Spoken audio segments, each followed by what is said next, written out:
Hi everyone, I'm Keith Jackson. I'm an Elim pastor serving in Southern Africa as an Elim missionary along with my wife Barbie.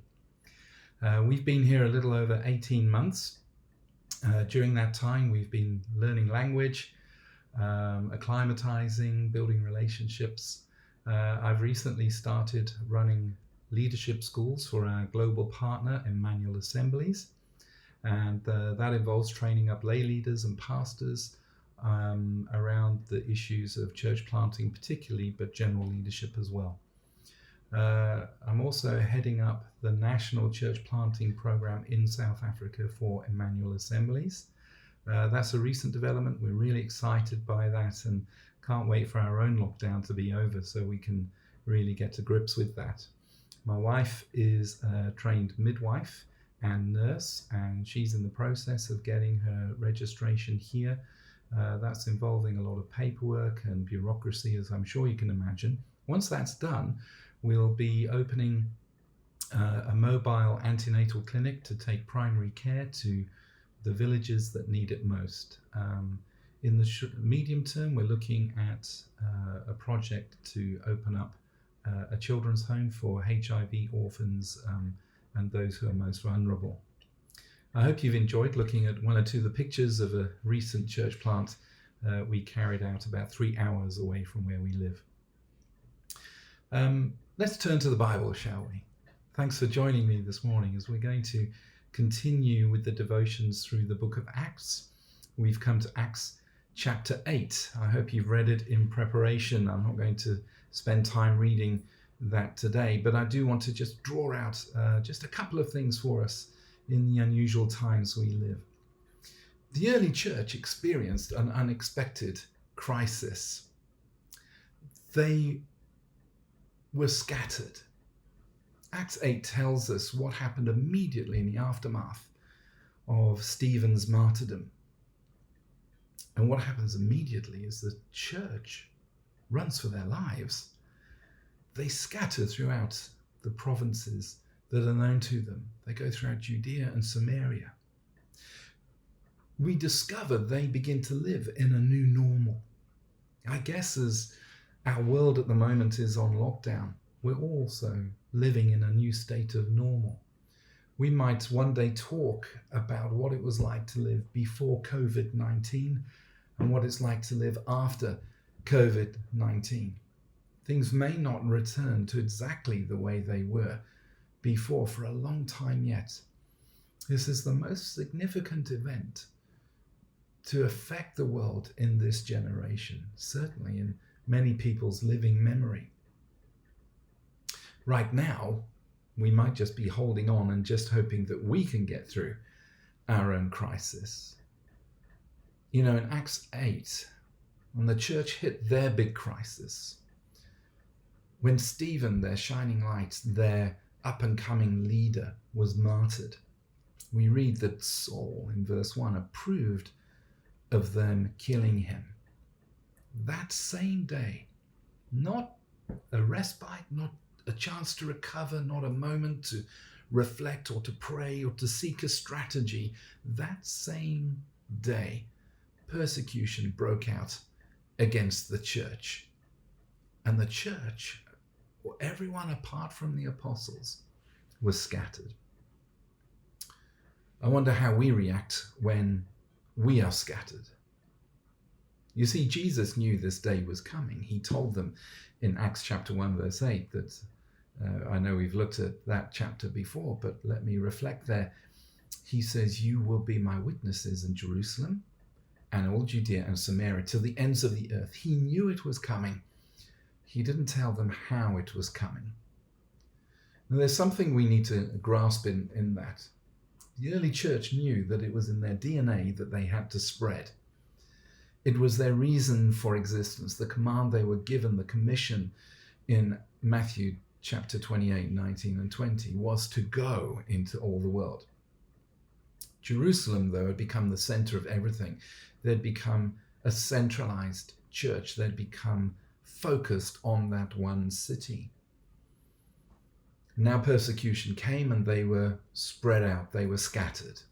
There was no internet, no Zoom, no WhatsApp, no Facebook, no videos that they could make to encourage each other. They were truly scattered. It may have even been that they were prepared never to see each other again. Did God cause them to scatter? I don't think so. I think it was the evil intent of the enemy to destroy the church.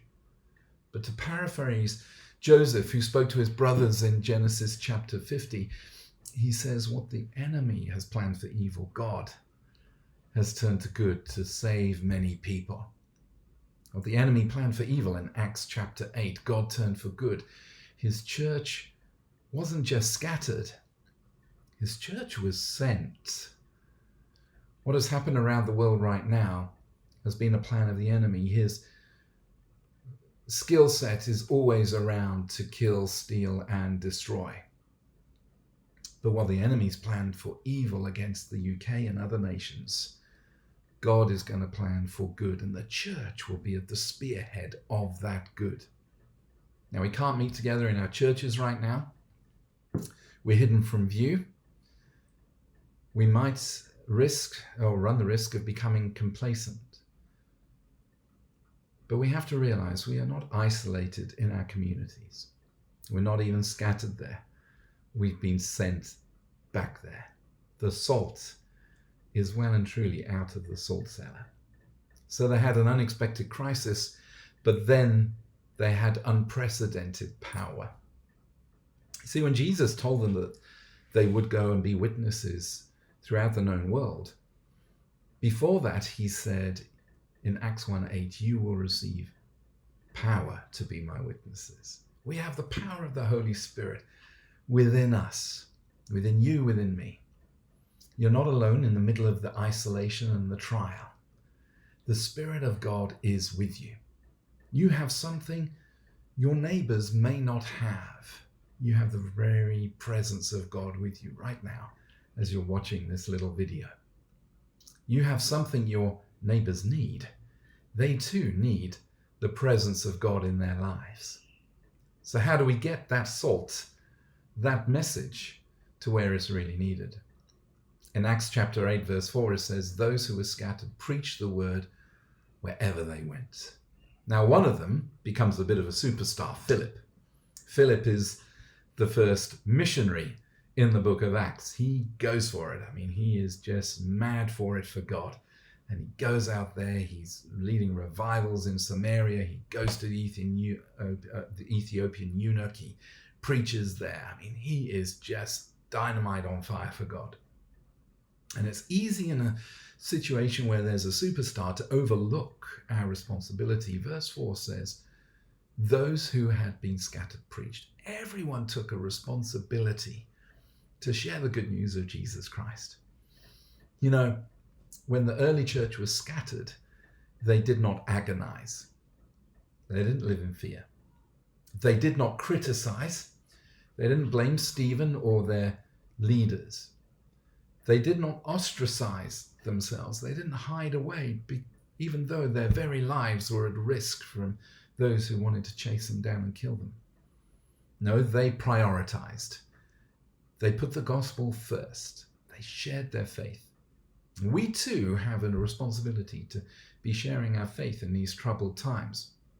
We need to find a balance somewhere in our lives as lockdowns and isolation carry on, a balance between hibernating in front of Netflix or sharing all kinds of fake news and fake prophecies on the internet that this is some kind of judgment of God against certain communities in our world. The truth is, those who bring hope live somewhere in between those two extremes. We mustn't shirk our responsibility. There has never been a time in which society has been craving human contact and community. I recently saw a picture that someone has sent me on the internet.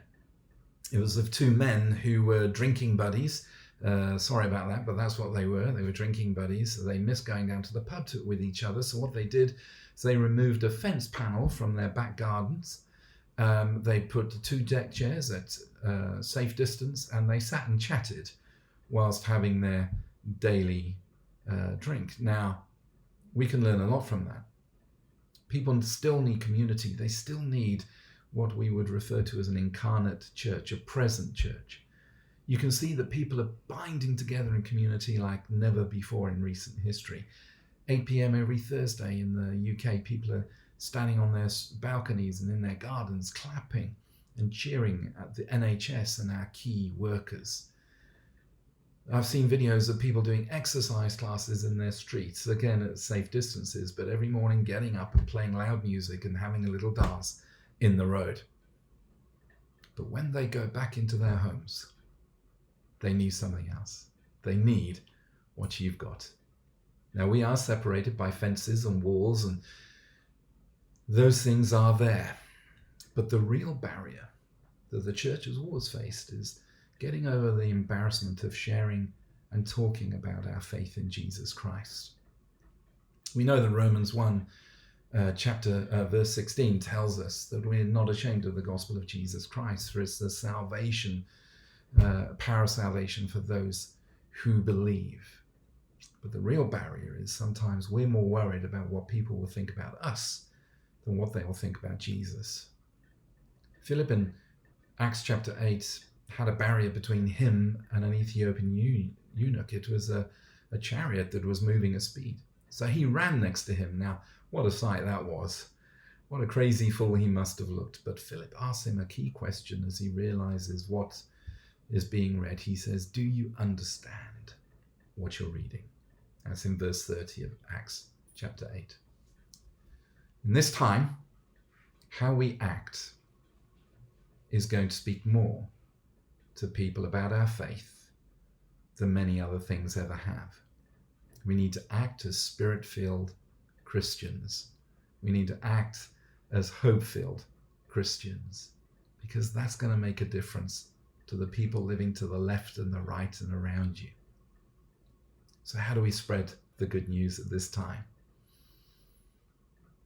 Call out to a neighbor over the fence. Ask how they're doing. Ask them in the middle of the crisis that the nations are facing. Do they understand that there's hope for them as well? Share something of your story, of your hope with them. Invite them for a virtual cup of tea. Set up a little WhatsApp or a Zoom call or something, and share tea and biscuits together and just chat. There are stories out there of people meeting neighbors they've never met before who live within a few feet of them. Take that opportunity. Leave a care package, just a few bits and bobs of groceries for someone who's elderly and shut in and maybe not able to go and do it for themselves. Just leave it on their doorstep. Do that old schoolboy game that I used to play of ring the doorbell and run away, but leave something on the doorstep for them. Tell your friends there's nothing to fear, even fear itself, even death itself, for both are being defeated by Jesus. My friends, as we meditate on the scattering of Acts chapter 8, why not be the scattered light in your community today? God bless you. Thank you for joining with me, and I hope to see you all again soon.